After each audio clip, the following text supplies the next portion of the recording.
이사야 이 선지자가 활동하던 시기는 왕정 시대입니다. 왕정 시대. 그래서 이 우시야 왕, 또 요담, 아하스, 히스기야 이렇게 네 왕이 활동하던 때에 이사야가 이제 선지자로 사역을 하였는데요. 오늘 이 6장 1절에 보니까 우시야 왕이 죽던 해, 우시야 왕은 남유다의 그 20명의 왕 중에 10번째 왕입니다. 그래서 16세의 왕위에 올라서 52년간 통치했던 그런 왕인데요. 이 왕이 성경에 보면 이제 선한 왕으로 나와 있지만 끝에는 하나님 보시기에 악을 행함으로 이마에 문둥병이 걸리고 그래서 고통을 겪다가 죽은 왕으로 기록되어져 있습니다. 우리 역대하 26장 우리 16절에서 19절 한번 볼까요? 역대하 26장 16절에서 19절 한번 읽어보겠습니다. 시작. 그가 강성하여짐에 그의 마음이 교만하여 악을 행하여 그의 하나님 여호와께 범죄하되 곧 여호와의 성전에 들어가서 향단에 분향하러 앉으라. 제사장 아사랴가 여호와의 유명한 제사장 80명을 데리고 그 일 따라 들어가서 우시아의 왕 곁에 서서 그에게 이르되 우시아여 여호와께서 분향하는 일은 왕이 할 바가 아니요 오직 분향하기 위하여 구별함을 받은 아론의 자손 제사장들이 할 바. 성소에서 나가서 왕이 범죄하였으니 하나님 여호와께서 영광을 얻지 못하리이다. 우시아가 손으로 향 잡고 분향하려 하다가 화를 내니 그가 제사장에게 화를 낼 때에 여호와의 전 안에 향단 곁 제사장 옆에서 그의 이마에 나병이 생긴지라. 아멘. 이 열왕기 하에는 기록되어지지 않은 부분이어서 역대하를 읽어봤는데 이렇게 제사장만이 해야 될 그 분향을 이 우시야 왕이 행함으로 인해서 이마에 문둥병이 생기고 결국 문둥병 환자로 살다가 죽은 왕이 우시야 왕입니다. 이 우시야 왕이 그렇게 문둥병에 걸리자 그의 아들 요담이 이제 함께 섭정을 하면서 통치를 했던 그런 때인데 우시야 왕이 이제 죽고 말았어요. 그러자 이 이사야 선지자는 아직 선지자로서 활동하기 전에 이렇게 성전에 들어가서 이 나라를 위해서 또 기도하기 위해서 들어갔던 이사야의 모습을 볼 수가 있는데 6장 1절에 보니까 주께서 높이 들린 보좌에 앉으셨다. 이 예루살렘 성전은 우리처럼 이렇게 지금 현 시대처럼 교회가 아니라 성막이 성전으로 바뀐 모습입니다. 그래서 뭐 이렇게 의자가 쫙 진열되어 있는 그런 곳이 아니고 성소, 지성소 이런 것들을 이렇게 갖추고 있는 성전인데 그 성전에 들어가는데요. 그 성전에 들어가자 하나님께서 보여주신 것이 무엇이냐면 하나님께서 높이 올라 계시고 그 의자에 앉으셨는데 하나님께서 입은 옷이 얼마나 길었던지 하늘에서부터 그 예루살렘 성전에까지 그 옷자락이 펼쳐지면서 그 성전의 옷자락이 가득하게 되어진 이 환상을 보여주고 있습니다. 그런데 이 6장 1절에 이 거룩한 환상을 보고 있는 이 이사야는 사실 어떤 자였냐면 5절에 보면 5절에 자신을 지금 뭐라 말하냐면 입술이 부정한 자다 이렇게 5절에 고백하고 있죠. 그래서 부정한 자입니다. 이 우시야 왕이 그렇게 문둥병 환자로 살아가면서 또 요담이 그의 아들이 같이 남유다를 다스려 가면서 나라가 온전하게 세워져야 되는데 이 나라를 온전하게 이 왕들이 세워가지를 못했어요. 왜 그러냐면 하나님도 예배하지만 우상도 섬겼던 왕들이 이 두 왕들이었거든요. 그래서 우리 다음 구절을 보면은 그 내용을 알 수가 있는데, 우리 열왕기하 15장 3절에서 5절 한번 더 읽어보겠습니다. 열왕기하 15장 3절에서 5절 시작. 아사랴가 그의 아버지 아마샤의 모든 행위대로 여호와 보시기에 정직히 행하였으나 오직 산당은 제거하지 아니하였으므로 백성이 여전히 그 산당에서 제사를 드리며 분향하였고 여호와께서 왕을 치셨으므로 그가 죽는 날까지 나병 환자가 되어 별궁에 거하고 왕자 요담이 왕궁을 다스리며 그 땅의 백성을 치리하였더라. 네. 이렇게 하나님을 예배하는 자였지만 또 한편으로는 산당을 완전히 제거하지 못하고 그 산당에서 백성들이 우상을 섬기도록 만들었던 왕이 아사랴, 다른 이름으로 우시야 왕이었던 겁니다. 그래서 그 왕이 그렇게 직접 또 분향을 행함으로 인해서 나병 환자가 되어졌는데, 그의 아들 요담도 동일하게 이 아버지와 같은 그런 나라를 다스리고 있는 모습을 보여주고 있는데, 우리 15장 열왕기하 15장 34절 35절 더 한번 읽어보겠습니다. 시작. 요담이 그의 아버지 우시야의 모든 행위대로 여호와께서 보시기에 정직히 행하였으나 오직 산당을 제거하지 아니하였으므로 백성이 여전히 그 산당에서 제사를 드리며 분향하였더라. 네. 이렇게 온전히 하나님을 예배하고 그렇게 살아야 될 왕들, 또 그렇게 나라를 다스려야 할 왕들이 우상을 겸하여 섬기고 또 우상을 겸하여 섬기도록 지금 하고 있는 모습을 보여주고 있습니다. 이런 모습을 보자 이사야는 아직 선지자로서의 활동을 하기 전에 부정한 말들을 많이 했겠죠. 어떻게 왕이 돼서 저렇게 하나님을 온전히 섬겨야 될 왕들이 우상을 섬기고 또 우상을 섬기도록 저렇게 산당을 그대로 남겨두었냐 하면서 부정한 말들을 많이 행했을 겁니다. 쉽게 입으로 욕을 하기도 하고 그랬을 겁니다. 그러한 왕의 모습을 본 이 이사야는 늘 그렇게 성전을 들어갔던 그 행위대로 그렇게 들어갔는데, 하늘에서 그렇게 하나님이 보좌에 앉으셨고 또 옷자락이 그렇게 성전에 가득한 모습을 이사야가 보게 되어진 겁니다. 그것뿐만 아니라 그 부정한 입술을 가진 이 이사야는 어떤 광경까지 봤냐면, 천사, 이 2절에 스랍이라고 되어 있는데 이 스랍은 천사입니다. 스랍들이라 했으니까 여러 천사들이 있었겠죠. 그 천사들이 그 하나님을 이게 옆에서 모시고 서 있으면서 날개가 6날개래요. 6날개. 그 천사의 날개가 6날개인데 이 윗날개는 어디를 가리고 있습니까? 얼굴을 가리었다라고 되어 있고, 또 아래 2날개는 어디를 가리고 있는 겁니까? 발을 가리고 있고 중앙에 2날개만 지금 날고 있는 거예요. 왜 천사가 이렇게 얼굴을 가리고 또 아랫날개로는 발을 가리고 있는 것입니까? 이유는 죄가 없는 천사이지만 그 거룩한 하나님을 볼 수가 없었던 거예요. 천사도 거룩한 존재 아닙니까? 근데 그 거룩한 존재가 더 거룩한 존재인 그 하나님을 직접 뵐 수 없어서 윗날개로는 천사 자신의 얼굴을 가리고 또 천사의 발을 아랫날개로 가리고 그렇게 날고 있는 모습을 보여주고 있습니다.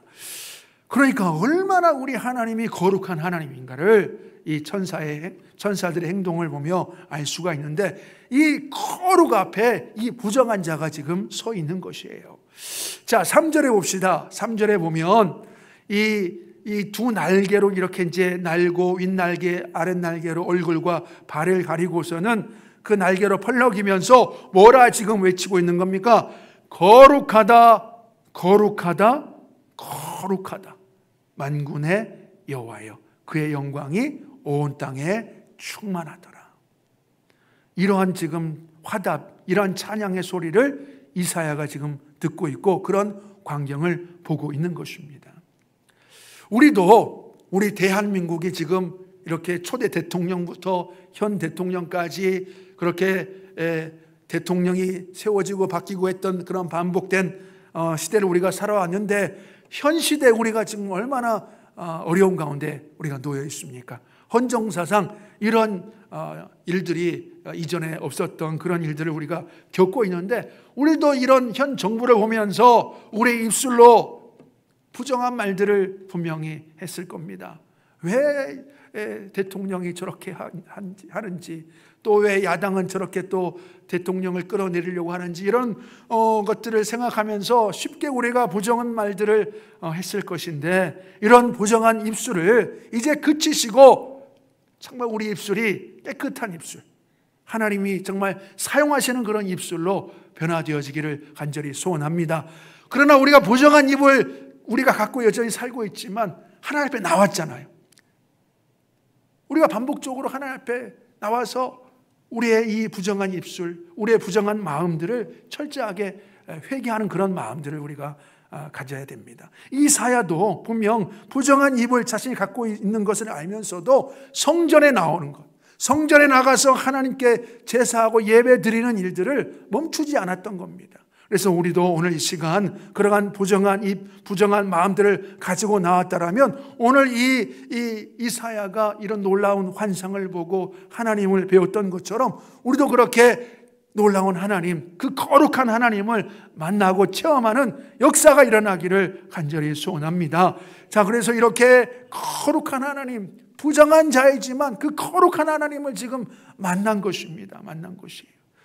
하나님도 뵙고 그 천사도 지금 보고 있는 겁니다. 그 천사만 보는 겁니까? 지금 얼마나 그 천사들이 이 거룩한 그 하나님을 노래했던지요, 이 성전의 문지방이 지진이 일어나는 것처럼 터가 요동되어졌다, 그렇게 지금 말씀하고 있습니다. 자, 그런데 이럴 때 5절에 보니까 그 거룩을 보면서 자신의 이 부정한 모습을 보게 된 겁니다. 그래서 그 부정한 자신의 모습을 5절에서 지금 이사야가 고백하고 있는데, 그때 내가 말하되 화로다 나여 망하게 되었도다. 나는 입술이 부정한 사람이요, 나는 입술이 부정한 백성 중에 거주하면서 만군의 여호와이신 왕을 배웠음이로다. 하나님께서는요, 이렇게 부정한 이사야를 먼저 만나 주신 겁니다. 이사야가 찾아간 건 맞지만 먼저 이미 하나님께서 만나시기 위해서 기다리고 있었던 거죠. 왜? 이사야를 사용하시기 위해서. 그래서 우리 하나님도 우리 한 분 한 분들을 사용하시기 위해서 먼저 와 계셔서 우리를 만져주시기를 원하셔요. 그래서 우리의 마음의 문을 활짝 열고 하나님의 그 만지심을 체험하는 우리가 되어지기를 바랍니다. 네, 사마리아의 그 여인, 부정한 여인 알죠? 남편을 5 갖고 있었지만 그 남편 이외에 6번째 남자와 살고 있는 그 부정한 여인도 우리 예수님께서 먼저 우물가에 앉아 계셨어요. 그 여인이 나올 것을 알고 계셨어요. 그래서 우리 하나님이 우리를 그렇게 기다리고 계신다. 우리 한 사람 한 사람을 만나기 위해서 기다리고 계신다. 그래서 그 한 분 한 분들이 하나님, 그 먼저 오셔서 기다리고 계신 그 하나님을 만나서 놀랍게 이런 체험, 부정한 자이지만, 죄로 가득한 자이지만 이런 놀라운 체험들을 우리가 하셔서 완전히 변화된 자로 살아가는 우리의 삶이 되어지기를 바랍니다. 자, 그래서 이렇게 부정한 자라고 고백하자 또 놀라운 체험을 또 하게 되어지는데, 6절에 보세요. 6절. 우리 6절 한번 읽어볼까요? 자, 시작. 그때에 그 서랍 중에 하나가 부젓가락으로 제단에서 집은 바 핀 숯을 손에 가지고 내게로 날아와서 7절. 그것을 내 입술에 대며 이르되 보라, 이것이 내 입에 닿았으니 내 악이 제하여졌고 내 죄가 사하여졌느니라 하더라. 아멘.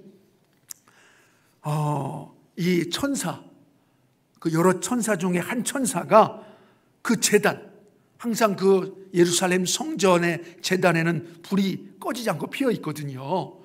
꺼트리면 안 됩니다. 365일 1년 12달 계속 그 제단에 불이 피어져 있어야 되는데 그 제단에 숯불 하나를 불집게를 가지고 집어서 이 이사야에게 날아와 가지고요, 이사야의 입에 댑니다. 그 숯불을. 근데 진짜 숯불이었겠죠, 그죠? 진짜 숯불이었는데 입에 대면 입을 지져버리면 그 입을 사용할 수가 없게 되잖아요. 그런데 그렇게 숯불이 입에 닿았는데도 그 입은 온전합니다. 온전한데 뭐가 바뀐 거예요? 그 입이 바뀐 겁니다. 부정한 입이 정말 하나님이 원하시는 그런 입으로, 하나님이 사용하실 만한 그런 입으로 바뀌어진 입이 되어져 버린 겁니다. 그래서 우리들도 이렇게 우리의 입이, 부정한 입이, 부정한 마음이, 죄악된 우리의 심령들이 성령의 불이 우리의 심령 가운데 임하고 성령의 불이 우리 입 가운데 임하여서 완전히 우리가 이 이사야처럼 새로워지는 역사들이 일어나기를 간절히 소원합니다. 자, 우리 이 이사야서 말씀을 더 보면요, 뭔 말씀이 있냐면 50장 4절에 이런 말씀이 있어요. 50장 4절, 이사야서 50장 4절 한번 읽어볼까요? 자, 시작. 주 여호와께서 학자의 혀를 내게 주사. 자, 여기 보세요. 누구에게 줬냐면 이사야에게 줬다라는 겁니다. 이전에는 학자의 혀가 아니었어요. 부정한 입술을 가지고 사는 이사야였는데 이제 이 숯불이 그 입에 되어지자 완전히 변화된 입이 되어진 겁니다. 학자의 혀가 되어졌어요. 학자의 입으로 바뀌어지고 말았어요. 그래서 주 여호와께서 학자의 혀를 이사야에게 주사, 학자의 혀를 이사야에게 주사 나로 곰핍한 자를 말로 어떻게 도와줄 줄을 알게 하시고 아침마다 깨우치시되 나의 귀를 깨우치사 학자같이 알아듣게 하시도다. 얼마나 귀한 말씀입니까? 주 여호와께서 학자의 혀를 이사야에게만 주는 것이 아니라 우리에게도 주실 줄로 믿습니다. 우리에게도 학자의 혀를 우리에게도. 그래서 이사야가 그렇게 부정한 혀를, 부정한 입을 가지고 살았던 이 이사야가 그렇게 이 제단의 숯불에 그 지져진 바 되어져서 학자의 혀로 바뀌어지고 곰핍한 자들, 마음이 힘들고 괴로운 자들에게 말로 어떻게 도와줄 줄을 알게 하시고 아침마다 이사야를 깨우쳐 주셔서 이 학자같이 알아듣게 되어지는 그런 삶을 살고 또 이 성경 66장을 기록하는 정말 어마어마한 선지자의 사역을 감당했다 이겁니다. 놀랍게도요, 이 66장은 성경 몇 권이죠? 66권이잖아요. 근데 66권을 압축한 66장 이겁니다. 그래서 놀랍게 이 선지자는 그렇게 학자가 되어져서 학자의 혀로서 그 힘든 그런 또 어려운 그런 시국에 있는 백성들과 또 왕을 향하여서 정말 하나님 말씀을 가감없이 전했던 그런 선지자의 사역을 감당했는데요. 우리들도 이렇게 우리의 입술이 변화되어져서 사람을 살리는 입으로 그렇게 사용되어지는 입, 그런 혀가 되어지기를 간절히 소원합니다. 자, 우리 잠언서 18장 4절에 이런 말씀이 있습니다. 잠언서 18장 4절 한번 더 읽어보겠습니다. 자, 시작. 명철한 사람의 입의 말은 깊은 물과 같고 지혜의 샘은 솟구쳐 흐르는 내와 같으니라. 얼마나 멋있는 말씀입니까? 명철한 사람의 입의 말은 깊은 물과 같다. 아무리 퍼올려도 메마르지 않는 깊은 물. 그러니까 하나님을 만나면, 예수님을 만나서 우리의 입이 변화되어지고 우리의 마음이 변화되어지면 우리도 그렇게 명철한 사람이 되어질 수 있다. 그래서 그 명철한 사람의 입을 가져서 우리 심령 가운데 깊은 그런 은혜의 샘물들을 늘 퍼올려서 또 지혜의 샘에서 나오는 그런 솟구쳐 흐르는 물을 내뿜어서 우리의 입에서 정말 하나님 말씀이 증거되어지고 사람을 살리는 그런 말로 우리가 그렇게 살아가게 되어질 줄로 믿습니다. 자, 우리의 입도 이러한 입으로 정말 변화되어지기를 소원합니다. 명철한 사람의 입으로 바뀌기를 소원하고요. 지혜의 샘을 가진 그런 입으로 바뀌어지기를 소원합니다. 베드로 보세요. 베드로 이 예수님을 3년 동안 따라다녔지만 전혀 그의 입이 변화되어지질 않았는데 성령을 받고 나서야, 오순절 다락방에 그 성령을 받고 나서야 그의 입이 완전히 변화되어져서 복음을 증거하는, 사람을 살리는 그런 입으로 베드로의 입이 변화되어졌고요. 바울도 보세요. 이 예수를 믿는 자들을 그렇게 잡고 옥에 가두고 죽이는 일에 앞서쳤던 그런 입이 성령을, 우리 예수님을 만나고 나서 세상에 성경 13권을 기록한 자가 바울이고요. 또 그 입으로 놀랍게 복음을 전해서 많은 영혼들을 살려냈던 자가 바울입니다. 그래서 우리들도 우리의 심령 가운데, 우리의 입 가운데 그렇게 성령의 불이 임해서 우리의 입이 변화되어지는, 그래서 학자의 혀와 같이 바뀌어져서 지혜의 샘으로 쓰임받는 우리의 입이, 우리의 혀가 되어지기